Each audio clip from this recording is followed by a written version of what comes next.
Hello fellow woers, this is Landro off of LandroeGaming bringing you the guild Who Dares Wins versus Spine of Deathwing Heroic. And this is in the Dragonsoul raid. What to say about this fight other than it is insane. It's so much fun.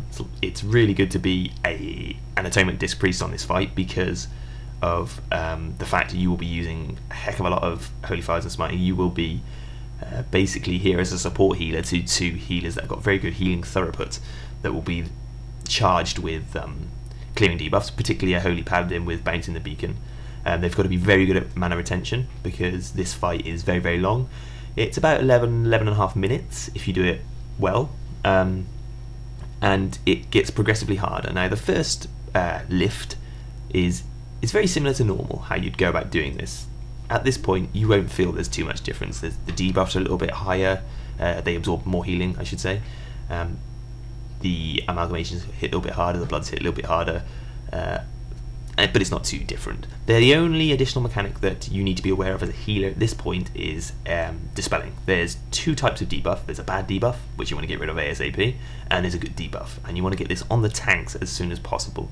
Now this debuff stacks 2 times, so the tank can have 2 stacks of it, and what it will do is it will reduce the damage they take, and it will be as it can stack twice. It will reduce the damage quite substantially. Not too relevant at this point in the fight because the damage on the tanks isn't really that bad. However, when you get to the latter stages, you'll notice how important it is to have these debuffs on the tanks. So basically what you're doing here is the first lift, you will have to do a bit of waiting before there are enough bloods dead, and you can stack your amalgamation up to 9. As I said, you're primarily your Holy Firing, Smiting, and helping clear the debuffs here. And then when the amalgamation hits 9 stacks, you'll switch to AoE healing. The important thing of a Disc Priest here is shields. That's why you're here as a support healer. If somebody's got a debuff and they're taking a spike of damage, you can shield them, and it gives them that extra bit of stability for the other healers to then clear the debuff. And then once you get your lift up, you'll notice the Burning Tendon, exactly the same, got a lot more health. The thing that changes is the length of time it's up. It's up for 23 seconds, but realistically you're only going to get about 20-21 seconds of damage. You need to get a macro to target it, and as a Disc Priest, you've got a lot of damage you need to assist the DPS with. The DPS need to get it to around 50 or below each lift, because basically what will happen here, unless you roll a different tactic, we rolled 3 healers, 2 tanks, 5 DPS. There is a tactic going around if you've got a lot of burst DPS classes, Arcane Mages, Subtlety Rogues, things of that ilk, Retro Paladins. There is a tactic going around that will be 2 healers, 1 tank, and 7 DPS. And if you do that tactic, you need to get this tendon down in 1 lift, which is very, very hard. So basically, most guilds progress with this setup, the 3 healers, 2 tanks. 1 tank will tank the amalgamation to the one side of the plate. The other tank will tank the bloods to the other side of the plate. The DPS will stack at the tank who is tanking the bloods. Now that's very important because it's very hard to get aggro on the bloods, particularly later on in the encounter. So you've got to be aware of where your tank is to aid them in picking up the bloods. And when you get your second amalgamation down and you get your second lift on the plate, you will finish off the tendon. You'll do that last bit of damage on the tendon to kill it and kill that section of the plate. Now what that means is you will have to do in total 6 lifts. In normal, that's quite tricky. Even in normal, you'd find that you'd struggle for mana and damage at that point. In Heroic, the bloods spawn a lot faster. There's a stacking debuff that every time you kill an amalgamation, it gives you 5% less HP. Now, this is only when you kill an amalgamation, because what we're going to do here, and this is very important, and this is an additional tactic that you need to do on a Heroic, is you need to mop up blood residues. Now, the bloods spawn a lot faster, as I said, and when you kill them, their residue will creep back to the holes that they come from, and then when they get there, they'll respawn. Now, if you don't clear bloods, then you'll get overwhelmed. And how you go about clearing bloods is you progressively kill them. You don't AoE them down, or you don't mass AoE them down, because if you do that, then the damage will be too high, because as they die they do a raid-wide small amount of AoE. It hits for about 10k, but as you can imagine, if you're killing 8, 9, 10 bloods, that's like 90 to 100,000, which is unhealable. So you don't want to AoE them down too much. You want to controlled AoE is the way of putting it, or controlled single target damage. And what you'll do is the amalgamations that spawn from the corruptions that you're clearing, the tactic being the same as normal, when you'd roll and clear these amalgamations, your tanks will pull them through the blood residue that's on the floor, stacking them to ideally 6, 7 or 8. You don't want them to get to 9 and to start doing the nuclear blast AoE.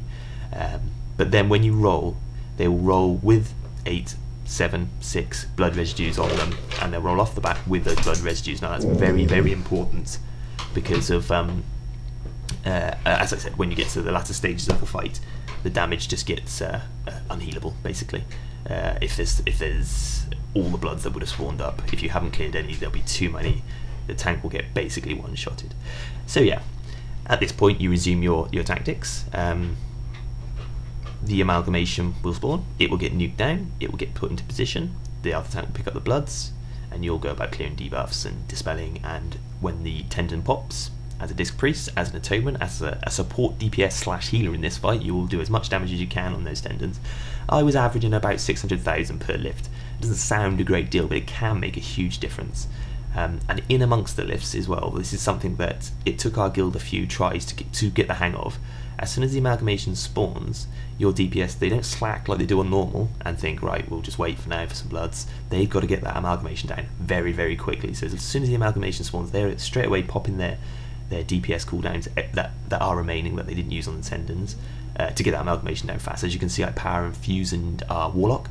It's important that he gets a lot of procs to get his demon form back, so when the tendon procs, his demon forms back up.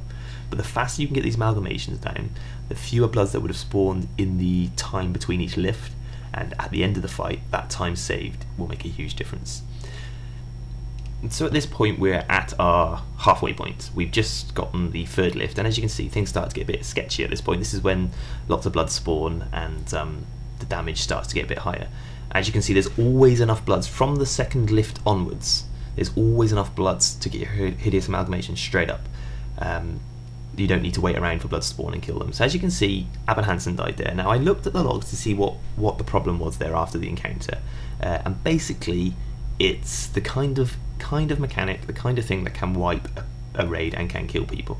You've got the amalgamation there at 9 stacks. He's doing his nuclear blast, raid wide AoE, the pulsing AoE, which hits quite high, hits for about 40,000.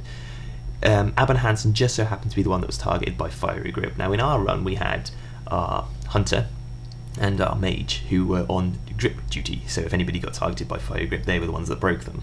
And that, normally would have been healable. Abin Hansen also had the debuff, which, was quite inconvenient, but again, it could have been healable. Now the thing that actually caused the wipe, interestingly, or the death I should say, was the fact that there was also bloods being popped at that point. There was 2 bloods which popped, which done an additional 20,000 of damage. Now, that doesn't sound a great deal, but when you've got the debuff on them, the Fiery Grip on them, and the Nuclear Blast, that's the kind of thing that can cause the additional damage, that can cause death that is needless. So it's the sort of thing that you need to be aware of. We recovered quite well from this.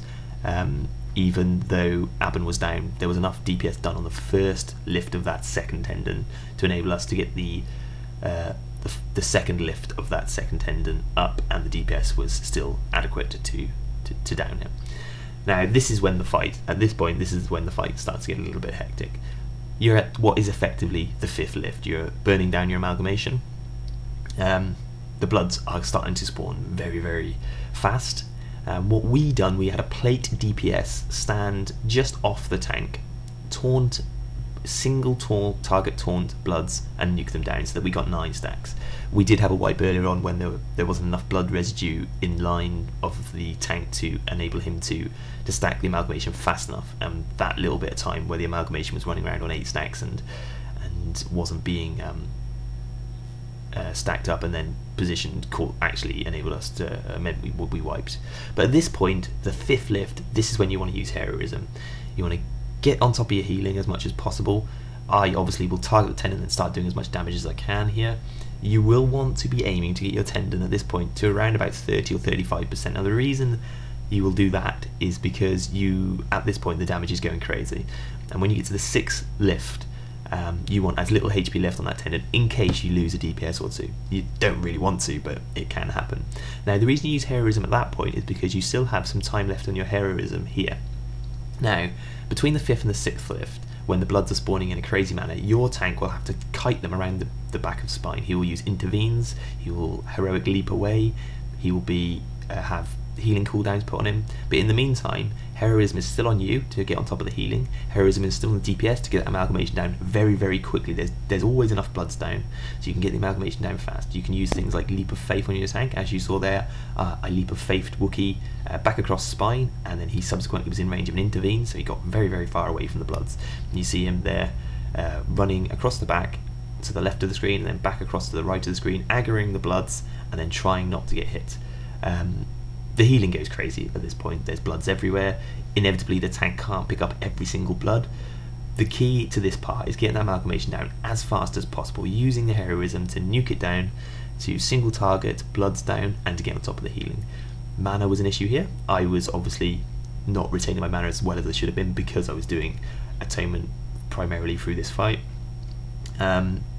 Our Holy Paladin was fantastic at this point. This is when your Holy Paladin and your Shaman Totem come into their own. Shaman Totem keeps people alive.